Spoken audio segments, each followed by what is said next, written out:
Ladies and gentlemen, Democrats are going to impeach President Trump. They're going to impeach President Trump based on Trump's investigation into Biden's wrongdoing. Again, they're going to impeach President Trump in large part because he had a phone conversation asking the Ukrainian president, Zelensky, to perhaps look into possible wrongdoing from Biden. Again, we're going to just break this down. They're impeaching Trump for daring to ask another country to investigate the potential criminal or wrongdoing or misconduct or quid pro quo or conflicts of interest of a Democrat. That is impeachable to Democrats. That's a high crime and misdemeanor. That's what the Constitution was trying to protect our country from. This is not national security. First of all, Politico already documented in 2017, as did The Hill, that Democrats, DNC officials, Democrats were reaching out. The Clinton campaign was reaching out to the Ukraine in 2016. And in 2017, all of this was public record in The Hill and Politico. That they were reaching out to find dirt on Manafort and on Trump. And then there was a Manafort ledger, and they tried to find information on Manafort. They tried to find it is documented that they reached out to another country to undermine Trump. It is documented that Clinton purchased a Steele dossier to undermine Trump. It is documented that the FBI, Comey, Strzok, McCabe, Clapper, Brennan, all of them utilized a foreign professor and an ambassador, Alexander Downer, a Maltese professor. So the Australian ambassador they utilized, a Maltese professor they utilized against Trump. A Steele dossier compiled by a British intelligence official they utilized against Trump. You have one British intelligence official, Christopher Steele. You have one Australian ambassador, Alexander Downer. You have one Maltese professor, Joseph Mifsud. You have intelligence services from Italy and the UK and other countries. You have money flowing from the Clinton campaign through her law firm to, Fusion GPS, of course, Glenn Simpson, and Orbis, which is the company that Christopher Steele owned. You have money flows to different actors. You have numerous people being utilized by Comey, Strzok, McCabe, and Clapper who are from other countries. You have the Politico articles, one of which by Kenneth Vogel. You have numerous articles by John Solomon at The Hill. This is all public record knowledge.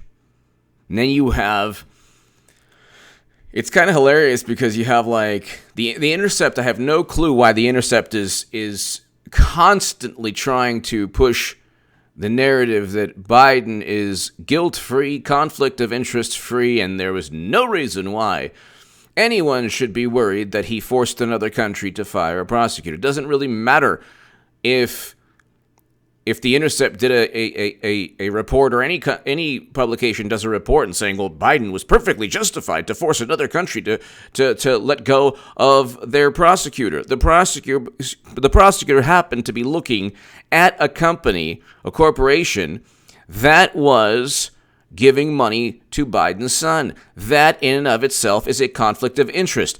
Simply having a conflict of interest, as we know, does not mean that something took place. But when you have, this is hilarious. Trump had a phone call. Zelensky and Ukrainian officials had no idea up until a month after the phone call that assistance and money was being delayed. So there can't be any quid pro quo. But with Biden, he's on video actually saying, if you don't do my bidding, you're not going to get the money. So he's on video There's nobody doubts this. What they say is, well, there's not a shred of evidence that his boasting and bragging on video leads to any quid pro quo. Well, that needs to be investigated, because apparently everything about Trump needs to be investigated, even Steele dossiers purchased by Clinton. But here, Kenneth Vogel knew the Bidens are entangled in a Ukraine corruption scandal. Joe Biden pushed Ukraine to fire a prosecutor seen as corrupt, but the prosecutor had opened a case into a company that was paying Hunter Biden. The Bidens say they never discussed it. Okay, and President Trump and Zelensky stated that President Trump and Poroshenko stated that President Trump never pushed them. So, we're going to trust Biden, but we're not going to trust the actual people who literally have already stated, the leaders of the Ukraine, the current one and the previous one, who stated we weren't leveraged. There was no leverage against us, but we're going to trust Biden. They say, well, they never discussed the company. I think there's like a photo of them and the company officials golfing, but let's continue. Then Hunter Biden's partners recruited firms to diffuse Ukrainian investigations into an oligarch whose company was paying Hunter Biden $50,000 a month. The cases were closed in 2017, but have now been reopened. Sorry, Democrats, this is not election interference. The guy is getting paid $50,000 a month, and he doesn't even really have any background. Okay, it's said that he has no background in what they're paying him for. His father is vice president. It's worth looking into. I'm not accusing Hunter Biden. I'm not accusing Joe Biden, actually. What I'm saying is, if a Steele dossier is used to investigate Trump for 3 years, you can't use a video of Biden actually saying, yeah, you know what, I dangled this $1 billion in aid unless they did my bidding. Even if the prosecutor was corrupt. And who is it Biden's call to? The Ukraine should be run by Ukrainians, not by Joe Biden. I mean, shouldn't they be the ones to discuss whether or not to fire a prosecutor? And then when you say, well, they're corrupt, they're probably not as corrupt in terms of dollar amount as we are. In fact, I'm sure they're not. But anyway, Joe Biden's campaign says it's a political. Okay, yeah, right. For 5 years, Hunter Biden was on the board of a gas company owned by a Ukrainian oligarch accused of enriching himself using his position in the Russia-aligned Yanukovych government. Biden stepped down last month as his dad was preparing to run for president. Why? Why would he step down? Conflict of interest? Yeah.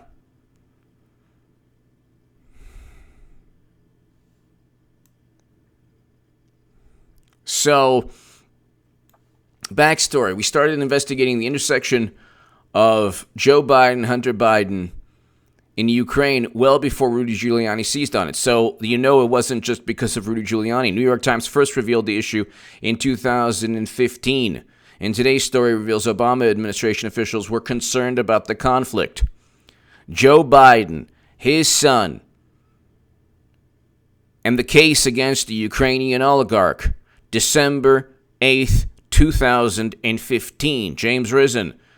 When Vice President Joseph R. Biden Jr. traveled to Kiev, Ukraine on Sunday for a series of meetings with the country's leaders, one of the issues on his agenda was to encourage a more aggressive fight against Ukraine. Okay, but the credibility of the vice president's anti-corruption message may have been undermined by the association of his son, Hunter Biden, with one of Ukraine's largest natural gas companies, Burisma Holdings. Okay, this is 2015. This is the New York Times. So the New York Times went back in time to help Trump? Is that how it works? God forbid there's ever corruption on the Democratic side. God forbid there's ever corruption on the Democratic side that needs to be exposed. And if anyone exposes it, they're smeared, they're insulted, they're demeaned. Tulsi Gabbard is an operative for Russia. That's what Clinton says. Now they've gone after Kenneth Vogel. And by the way, I have always thought Kenneth Vogel was a honest, brilliant journalist. Brilliant journalist. The Daily Beast wrote another, of course, a hit piece on John Solomon. So anyone that dares to, Daily Beast wrote a hit piece on me. They'll start writing hit pieces on me when the golden moo runs. When Clinton officially announces, a lot more people will know about my channel. The channel will increase in subs. My writing will increase in exposure. I'll be writing more as well. So anyway, people are gonna. But you have to understand also that in 2016, if they want to, 2015, 2016, if they want to go after me, they'll also have to go after the editors who not only gave their stamp of approval, but the editors, because the Huffington Post, there was, when you were a contributor, you could, just hit publish yourself generally, but they actually prevented me from doing that because I wrote articles. There were a series of articles where I said that black men should utilize the Second Amendment to protect their civil liberties and their civil rights. After I wrote those articles, they didn't. I don't know if it was because of those articles or not, but after I wrote those articles, they did not allow me, the Huffington Post, to publish my my writing myself. So the contributor platform allowed you to just publish your writing. So I would have to submit, and then the editors would look at the headline and I assume read my writing, and I'm pretty sure they would read the whole thing, or at least the publishing would be in the editor's hands at the Huffington Post. Okay. And they would publish all my articles on Bernie Sanders, all my articles on Hillary Clinton, all my articles on Clinton's email server fiasco, which has not been, she's not been exonerated by the State Department internal security review that didn't check Clinton's deleted emails, because guess what, they're deleted, and also didn't ask how she was able to obtain top secret and special access program intelligence within her inbox. That's the issue. How was it transferred? But anyway, so The Hill, the Huffington Post, and Salon, all my writing went through editors. And in the case of the Huffington Post, the editors are now at various other publications on the left, which would be interesting if people tried to go after me, because they would have to eventually ask, well, wait a second. You had all of these people supporting H.A. Goodman's work, giving him a voice. Are they GOP plants also? Or so again, it's like I think the Snoop Dogg quote. I don't know if he originated this, but you diss me, you diss yourself. So every one of my articles, a Cleveland plain dealer, but every one of my articles that went viral in Salon, which reached out to me, in the Huffington Post, which everyone not only was looked at by editors, numerous editors, but also pushed and publicized by the Huffington Post as well. I'm assuming, because they did go viral, and I'm assuming that part, but they went viral because they resonated. When Clinton runs again, of course, it's going to be the end of the Democratic Party, but they're going to do everything possible to rewrite history. So, like what they're doing now, they're disparaging Kenneth Vogel, they're disparaging John Solomon, they're disparaging anyone that doesn't promote the party line, Democratic Party line, which is a political machine run by two people. But my writing that went viral on Bernie Sanders, and that drew a clear line of distinction between essentially a walking criminal and Bernie Sanders, so between Clinton and Bernie, that was given a stamp of approval and the support and the acknowledgement and the acceptance of the publications that I was writing for and their editors. Okay? That, in addition to the fact that It's very logical to go from Bernie Sanders to Trump. Very logical. If foreign policy is the key, if is the most important subject to you, topic to you, then yeah, you go from Bernie to Jill Stein to Trump. And then you could possibly think of Tulsi Gabbard in 2024. But it's the Democratic Party, so I don't know if I could ever vote for a Democrat. But Tulsi Gabbard's foreign policy is great. Again, though, Clinton's running, and just believe me, I'm ready for the hit pieces on me, because you would be also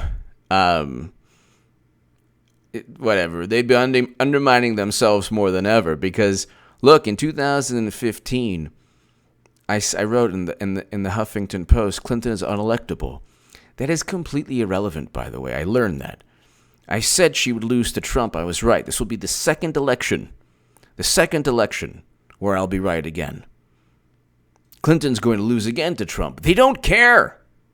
They're completely lost in their fantasy world where they think it's a fair primary.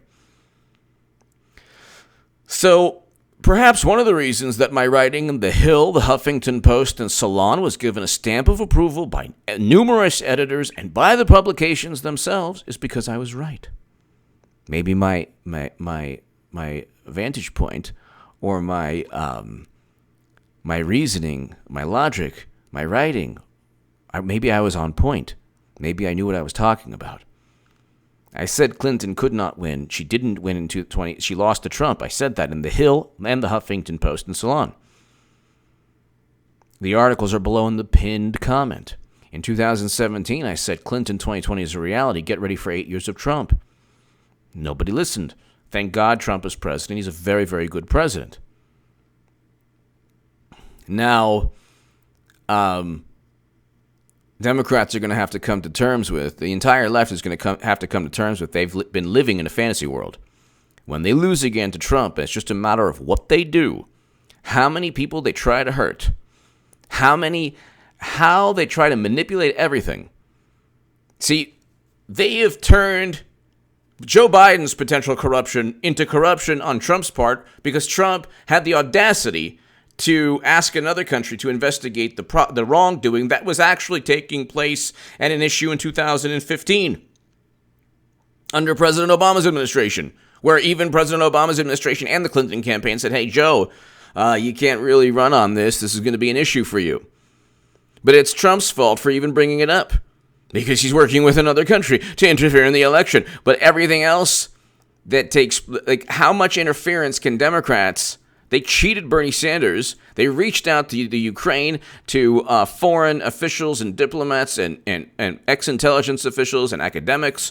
They're the ones who continually used foreign sources endlessly. And then they turn around and they say, well, you know, Trump, a phone conversation is worth impeachment. Because the phone conversation was about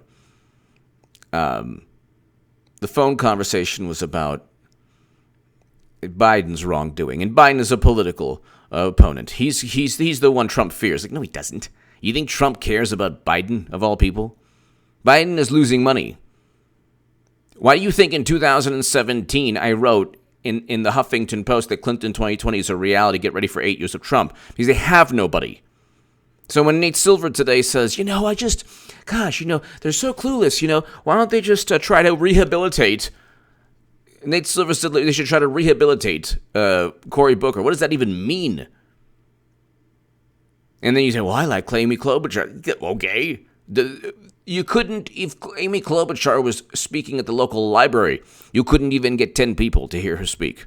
If Amy Klobuchar walked into the restaurant you're going to be at tonight, you wouldn't know who she was, and neither would anyone else. And very likely, if she walks into restaurants in Minnesota, they won't know who the heck she is anyway. So, I mean, you're talking about, and they say, well, you know what, she said something, she went after Tulsi Gabbard, and it was horrible. The Democrats love this type of, wicked and nefarious and sinister behavior. Don't think that because you're shocked. Don't think simply because you find it offensive, and you think that Clinton would lose, and you think that it's absurd, and you think that she has no shame, who cares? Who cares? You're going to raise $2 billion anyway. Okay? Running increases her base of power, protects her from a lot of things, it raises obscene amounts of money. And you know what? The graft is real. The graft is genuine. She didn't get to where she was without a Rolodex that only she has. Nobody else has that. Give me your thoughts below. Look, I'm going to try to impeach President Trump, but at the same time, it's going to be about they're impeaching him for inquiring about their corruption. So they've utilized the United States government yet again on, to shield themselves from any responsibility for their own wrongdoing or potential wrongdoing. Give me your thoughts below. Clinton's running, people. I was right since 2017. And believe me, I am so ready. More ready than ever for any hit pieces or allegations against me because you know what? I'm not a Russian operative or a GOP plant or I didn't work with Tulsi Gabbard and the Russians to undermine Clinton. What I did was expose the truth in 2015 and 2016. And a whole lot of people said, you know what, the guy is right. Give him a voice, give him a platform. And you can see I've been right. You could see I've been right the whole time. Have I not been right? Look at what's taking place. Forget about Clinton not getting indicted because Comey covered up her crimes. Forget about Bernie not being nominee because he was cheated. I said that Clinton would lose in 2015. She lost in 2016. She lost. I said that Clinton would run again. She's running. I said Clinton's going to lose again. We all know she's going to lose again. I said that the Democratic Party is a political machine. It's a political machine. So, there's going to be almost certainly there'll be hit pieces on me, which is fine. It'll be, oh my God, H.A. Goodman, a former Bernie bro turned Trump, and you know what? He's a Trump supporter, and you know what? He's, disingenuous, and you know what? Read my writing in The Federalist, read my writing in The Daily Caller, read my writing in Salon, read my writing in The Hill, read my writing in The Huffington Post. When Clinton runs again, it will vindicate everything that I've ever said. And that's going to piss off a lot of people. And I relish whatever they have in store because I have a lot in store myself. Give me your thoughts below. Thank you so very much. Check out H.A. Goodman's other channel right now. Thank you.